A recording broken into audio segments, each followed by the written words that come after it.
শ্রী শ্রী জগন্নাথ দেবের লীলা পর্ব ৬। জগন্নাথ দেবের গজবেশ ধারণ।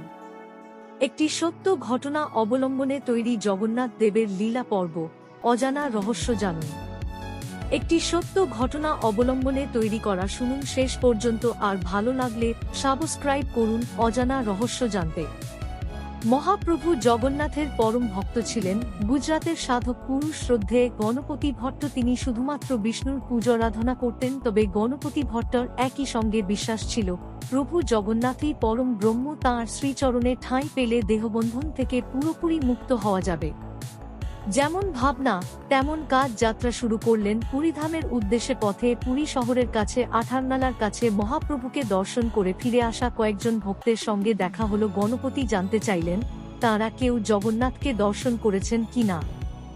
সবাই এক বাক্যে মহাপ্রভু দর্শনের অপূর্ব অভিজ্ঞতার কথা যেমন জানালেন, তেমনি বললেন যে যা মনোবাসনা নিয়ে জগন্নাথ দেবের কাছে যান তা পূর্ণ হয়, কারণ জগন্নাথ দেব হলেন স্বয়ং বাঞ্ছাকল্পতরু। পুরীর মন্দিরে যেদিন গণপতি ভট্ট পৌঁছলেন সেদিন ছিল মহাপ্রভুর স্নানযাত্রার দিন। দেখলেন সিংহদুয়ারের কাছে জগন্নাথ, বলরাম, সুভদ্রা ও সুদর্শনকে সিংহাসনে বসিয়ে স্নান করানো হচ্ছে। ঘড়া ভর্তি জল নিয়ে এসে দারুব্রহ্মকে স্নানের সেই অপূর্ব পুণ্যমুহূর্ত দর্শন করে গণপতি কিছুটা তৃপ্ত হলেন ঠিকই, কিন্তু মনোবাসনা সম্পূর্ণ পূর্ণ হল না। কারণ গণপতির ধারণা ছিল জগন্নাথের রূপ হবে গণেশের মূর্তির মতো, অর্থাৎ হাতির মুখের মতো। স্বভাবতই সেই রূপে দেখতে না পেয়ে কিছুটা মানসিক ধাক্কা খেলেন গণপতি ভট্ট। ফিরে চললেন নিজের বাড়ির উদ্দেশ্যে। ভক্ত গণপতির মনের অবস্থা বুঝতে পারলেন অন্তর্যামী স্বয়ং জগন্নাথ। মহাপ্রভু মন্দিরের দায়িত্বে থাকা ইন্দ্রদ্যুম্ন রাজার বংশধরকে স্বপ্নে দর্শন দিয়ে বললেন, ডেকে আনো ওই ভক্তকে, ও আমার হস্তিমুখ রূপ দেখতে পাবে। রাজপ্রতিনিধি গণপতিকে ডেকে আনলেন।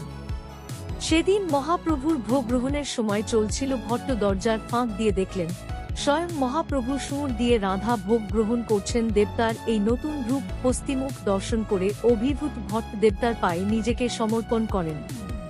শোনা যায় জগন্নাথের দেহে তিনি লীন হয়ে গিয়েছিলেন। গণপতি ভট্টর শেষ ইচ্ছাকে মর্যাদা দিয়ে প্রতি বছর স্নানযাত্রায় স্নানের শেষে আমরা সবাই মহাপ্রভু জগন্নাথ ও বলরামকে হস্তিবেশে সাজিয়ে দিই, আর দেবী সুভদ্রার মুখ পদ্মফুলে ঢেকে রাখি। মন্দিরের পুরোহিত থেকে শুরু করে ভক্তরা সবাই স্নানযাত্রায় দেবতার এই হস্তিরূপকে গণেশ অভিষেক নামে ডেকে থাকেন।